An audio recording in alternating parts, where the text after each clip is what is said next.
민주당 전당대회에 막이 올랐습니다. 전대 본선 무대에 오른 3명의 후보는 기호순으로 송영길, 김진표, 이해찬 의원입니다.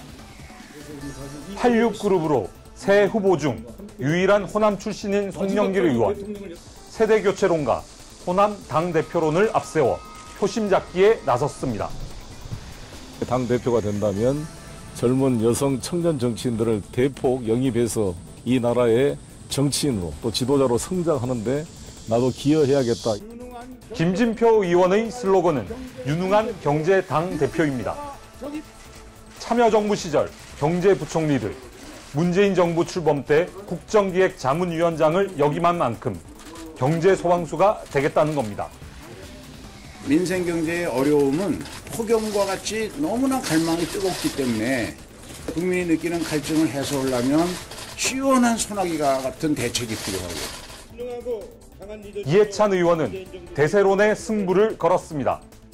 참여정부에서 총리를 지낸 이 의원은 집권여당 20년 설계가 자신의 마지막 소임이라고 강조했습니다. 이 보수적인 사회에서 개혁적인 정책에 뿌리를 내리기 위해서는 최소한도 20년 정도는 집권할 수 있는 그런 계획을 가져야 된다고 생각을 하고 있습니다. 하지만 이들의 메시지는 신문주자 논쟁에 가려졌습니다. 세 후보 모두 나야말로 진짜 친문이라는 점을 부각하는데 역점을 둔 겁니다.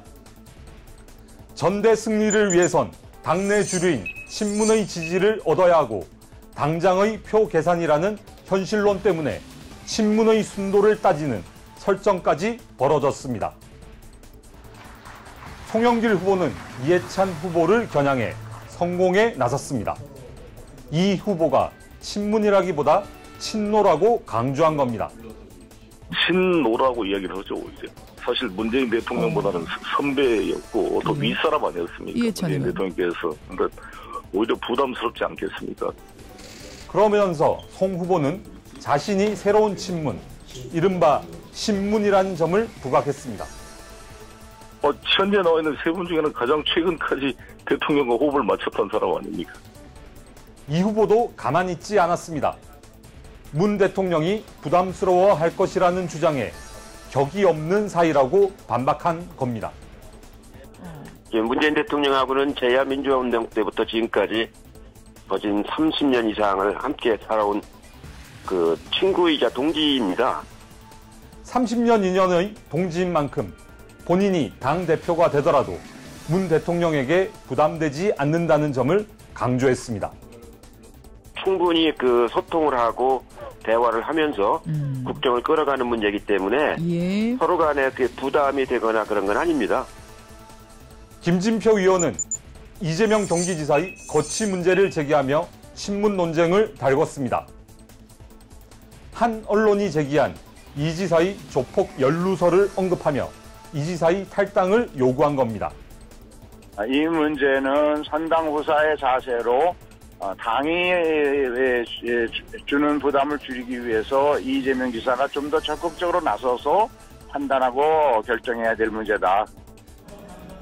그러나 송 의원은 김 의원이 친문 표심을 겨냥해 이 지사 탈당을 요구하는 것 아니냐고 했고, 이해찬 의원은 이 지사 거취 문제는 전대와 관계가 없다고 선을 그었습니다. 새 후보의 경쟁이 과열 조짐을 보이자 당은 옐로 카드를 꺼내들었습니다. 추미애 대표는 지난 수요일 열린 당대표 후보 공명선거 실천 서약식에서 도를 넘은 네거티브나 흠집내기는 자제해달라고 당부했습니다. 민주당의 차기 당대표는 2020년 총선을 진두지휘해야 합니다. 그런 만큼 새 후보의 시선도 차기 총선을 향하고 있습니다. 총선 결과에 따라 자신의 정치적 운명도 결정되기 때문입니다. 새 후보가 저마다 세대교체, 경제정당, 20년 집권론을 내세우는 이유도 총선에 대비한 당 체질 개선과 경쟁력 확보에 있습니다. 하지만 만약 전대가 친문 표심 잡기로만 흐른다면 혁신 경쟁이 실종된 전대로 마무리될 것이란 우려도 나옵니다. 일각에선 자유한국당 사례를 반면교사로 삼아야 한다는 주장도 제기됩니다. 과거 한국당도 진박 논쟁을 벌이다 당 혁신의 동력을 상실한 전례가 있기 때문입니다. 지금까지 여의도 풍향계였습니다.